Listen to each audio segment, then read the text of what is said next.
as we look at tomorrow, let's talk about it. Let's talk about keys to the game. Let's talk about how the Bills are going to hone in and beat the Miami Dolphins 11-1 in the last 12 through Josh's rookie year. They've lost on a warm weather game that was really hot, that they just didn't have enough players to get it done. The Dolphins hung on, even though the Bills hung 500 yards on them. Other than that, the Bills have dominated this series. What do the Bills need to do tomorrow specifically to get a W? I have 2 words. Josh Allen. Now, clearly, we're going to get into it more. There's more than just Josh Allen. But, this is the one time where you can seriously say that this is a game plan. It's Josh Allen, because he completely tears up the Dolphins every single time. So as much as we're going to get into the different offensive players and the defensive players and the schemes that they can run, and speaking of Joe Brady, we'll probably talk about how he can construct the game plan and the offensive attack. But this is really Josh Allen's game here. Now look at the stat, Kevin. This is just insane. So Josh Allen has 9 more total touchdowns against the Dolphins in just 12 career games than Tua Tagovailoa has ever had in a full regular season. Allen has 38 total touchdowns against the Dolphins. The most Tua has ever had was 29 total touchdowns, and that came last year when he played a full 17-game season. And then if you add the playoff game in there, Josh had 3 more touchdowns, giving him 41 total touchdowns in 13 games. And if you take it a step further, if you average it out, he is averaging almost 55 touchdowns against the Dolphins in a full 17-game season. Yeah, so if he played just Miami every single week, he would have 55 total touchdowns. He just shows out. It's just one of those things that Brady against the Bills. It's just one of those things where you just play well against that team, that atmosphere, sometimes the same defense, sometimes those players, whatever it may be.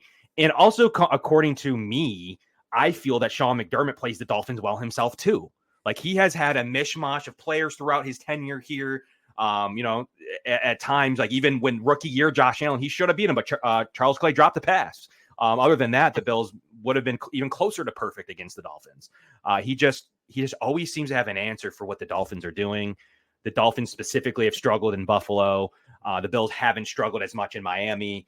So that happens to, has a lot to do with it. And then I think it's going to be the largest streak for 2 touchdowns passing in NFL history if Josh Allen throws 2 touchdowns tomorrow. So there's that trend going as well. So there's a lot of trends in the right direction. For me, Bills need to stop the run. The one place the Dolphins have taken advantage of the Bills in years past is their ability to run the ball. With Mike McDaniels can do with his speed option, what he can do with his motion.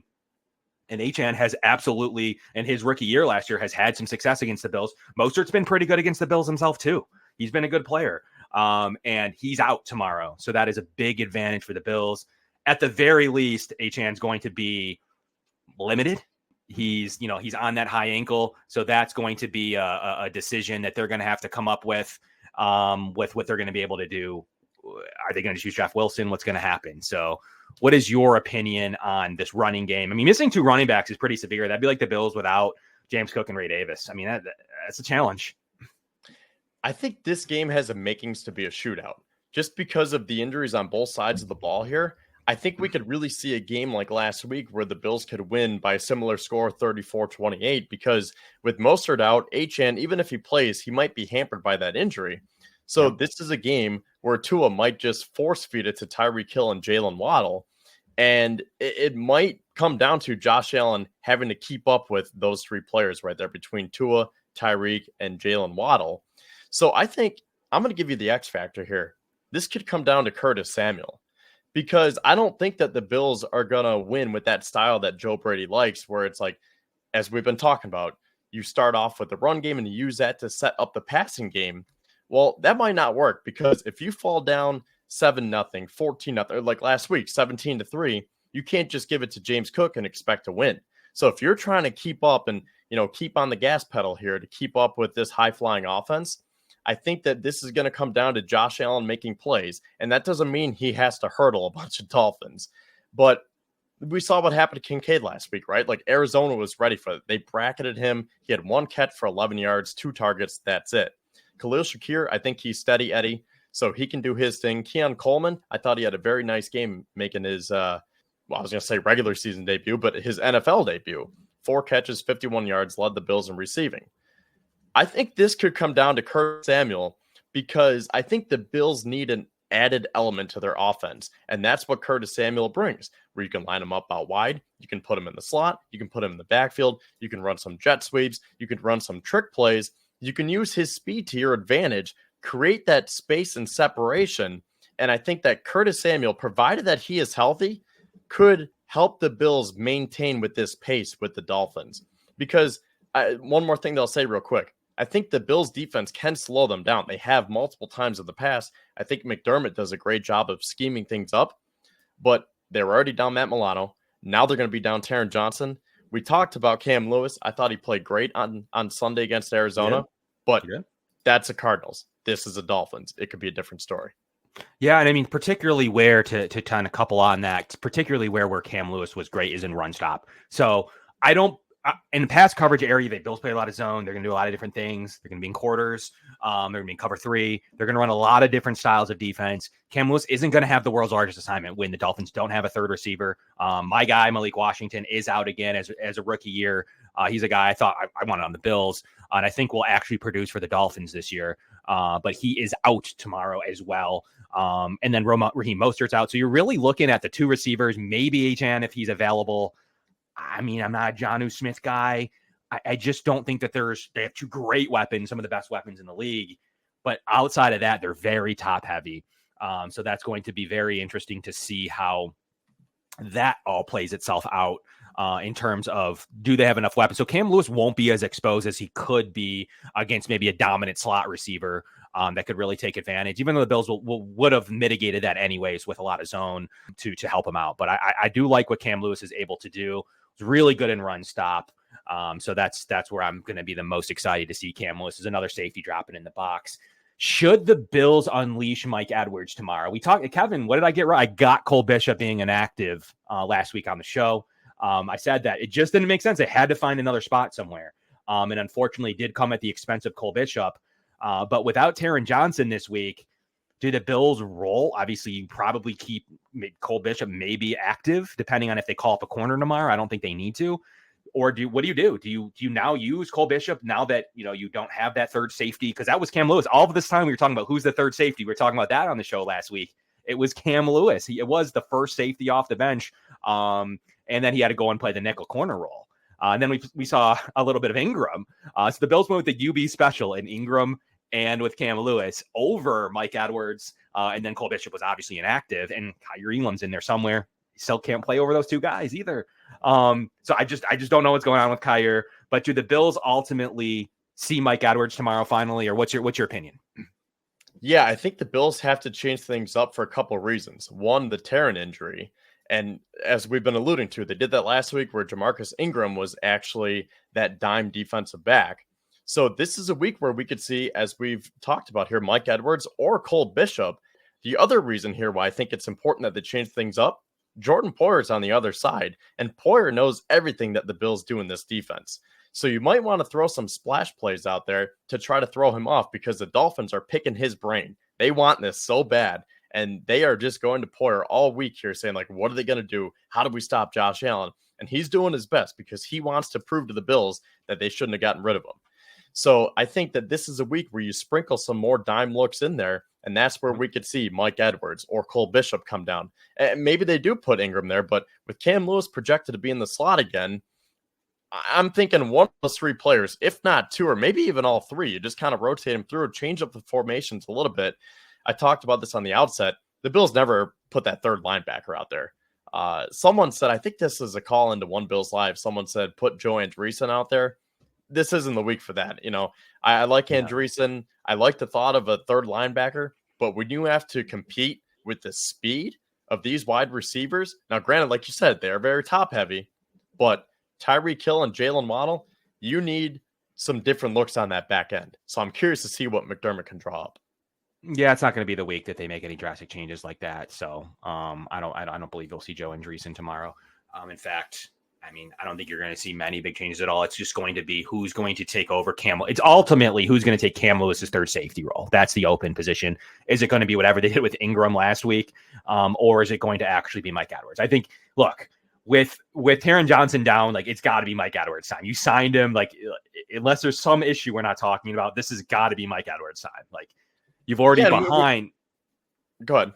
No, I was going to say you've already been behind Cam Lewis. I mean, now it's Mike Edwards' time.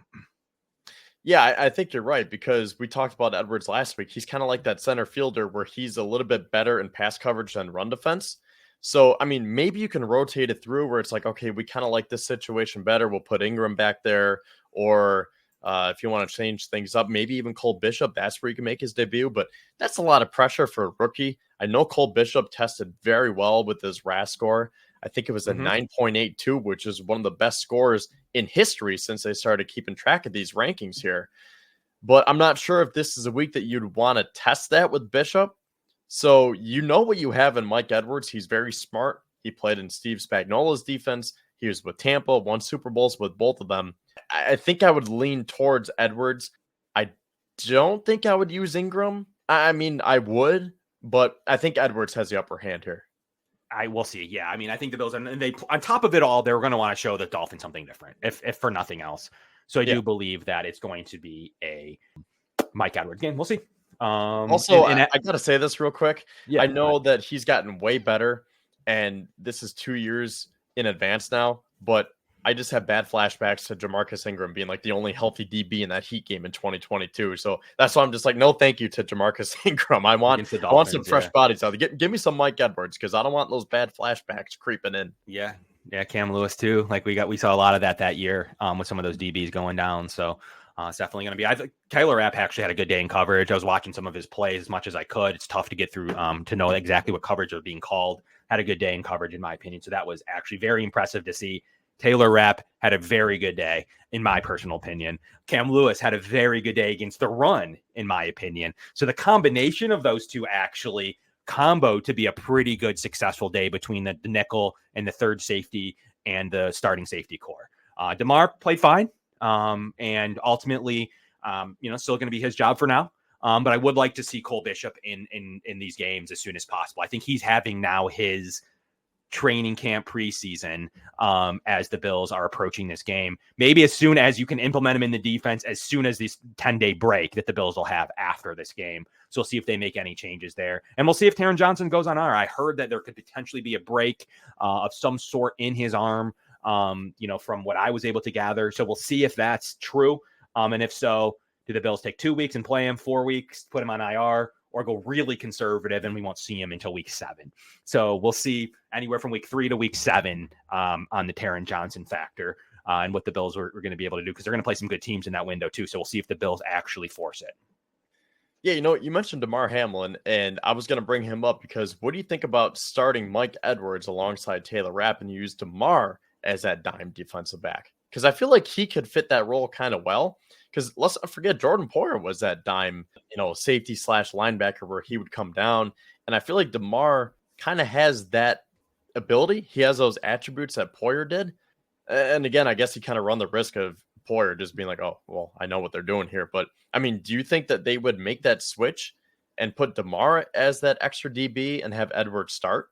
Potentially down the road, but not tomorrow. Like, I think that could be on the table, but I don't think that that's where they envision DeMar. I think DeMar is a spot starter placeholder at the moment. I don't think they have the grander visions of him being that third safety dimebacker look that they were hoping for. But things could change depending on who's healthy, who's not. But I don't think as far as early as tomorrow, no. But in terms of later in the year, I mean, I think that that's maybe the next time these teams play. I think that that's possible. But I don't think that they view him, and I don't think he's been practicing there. And Cam Lewis has been the secret player practicing there. So ideally, Kevin, they go back to Taron Johnson there. Cam Lewis is the third safety, and at some point, DeMar and Edwards / Cole Bishop take over for DeMar. So I think that that's the grand goal. But in the meantime, nothing's perfect, and ultimately, the Bills are still out with, call it 4 defenders tomorrow. Luckily, Javon Solomon doesn't play. Smoot, we don't know how much of an impact he is off. So there's 2 there. But the other 2, in Matt Milano and Taron Johnson, are 2 staples of the Bills defense. So 2 reserve guys, 2 staples. I don't think Solomon would have been active anyways. So that's not the world's biggest deal. He would have been with Smoot out. That's the funny part. But you're talking about the Bills' 4th and 5th defensive ends. And Casey Toohill goes from 6 to 4. But outside of that, I think that the Bills are fairly decent. Offensively, they've been good, Kevin. They've been good in performance, and they've been good in health-wise, knock on wood. So that's all we can continue to perform, is that Bills offense is where it needs to be. And ultimately, there definitely was some lapses with how bad, as Aaron told us, how bad they are all last year and so far this year. They can't stop number one receivers. So they definitely have a problem with that. And the Bills receivers all played pretty well. Matt Collins, Khalil Shakir, Curtis Samuel, MVS even. MVS impressed me in his limited snaps. The Bills receiving core is really good. It's better than last year for sure. Now, obviously, it was top heavy, but it's better this year for sure. I just didn't think the Bills had anything after Shakir last year. Gabe Davis, Shakir, and Diggs, nothing else.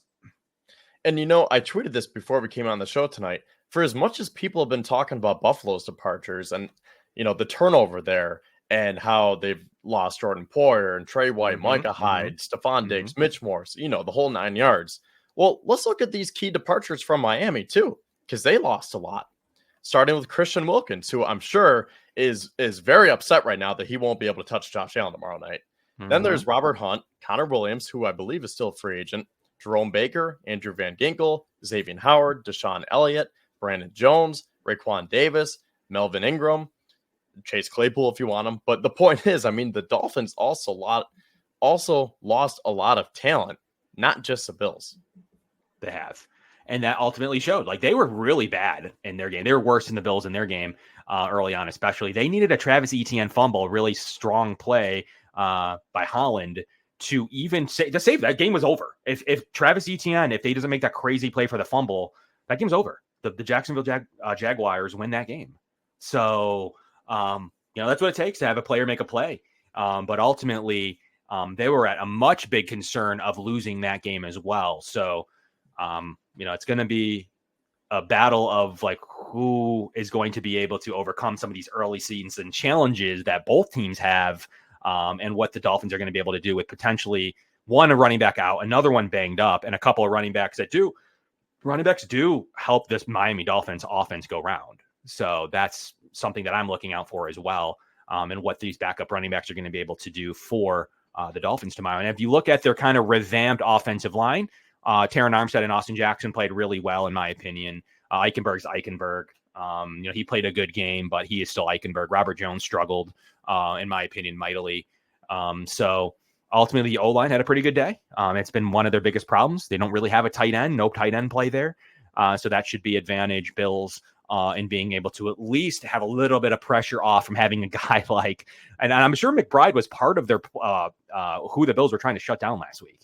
And the Bills don't have to have that much worry with making sure some tight end doesn't blow them over the middle of the field. So blown coverage all over the middle of the field. So I think that's what, a little bit of a relief for the Bills in that front. And then really on the defensive side for the Dolphins, obviously you have Calais Campbell, going over to Miami, but Jalen Phillips is good himself. He's a good player. And then David Long had a really solid game as well. Jordan Brooks didn't. So Jordan Poyer didn't play very well. Kader Kohu, a guy in the slot that I've liked in many years, did not play good. The corners didn't play good there. So their secondary did not play good at all. Holland is obviously always a really good player, but anybody else they put in their secondary last week did not have a very good game. And beside David Long, no one in their back seven played very good at all. Jalen Ramsey was okay, made a play. Holland was decent, punching him out, saving the game up front. You got Sealer and Deshaun Hand, who are pretty good, but ultimately, the Bills have some winnable matchups against the Miami Dolphins. And I think that it starts with, what I would do, Kevin? I'm going to start short passes, and I'm going to spread the ball all over the yard again, because that secondary, to me, is gettable. And let's not forget Bradley Chubb is still out, too. And Odell, if you want him. To be honest, I completely forgot that the Dolphins have OBJ, and he is also out. Now, are both of those guys on the PUP? Yes. Yep. So again, as much as people say, "Oh, the Bills have lost a lot," and then they go down Matt Milano, then they go down Taron Johnson. Well, they have arguably one of their best defenders on the shelf as well, in Bradley Chubb. Yeah, they do. So on the shelf for them right now, they have all their backup receivers in Anthony Schwartz, Taj Washington, River Craycraft. You mentioned OBJ, and as well as my guy Malik Washington's out at least for tomorrow. So they're really on like Braxton Berrios and Grant Dubois.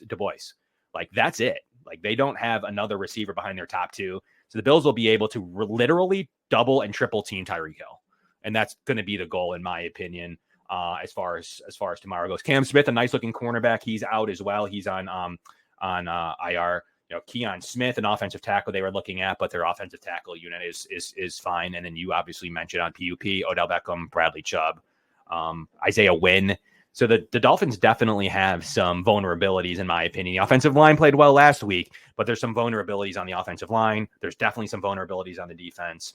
But those got to get after it. I mean, that's just what it comes down to.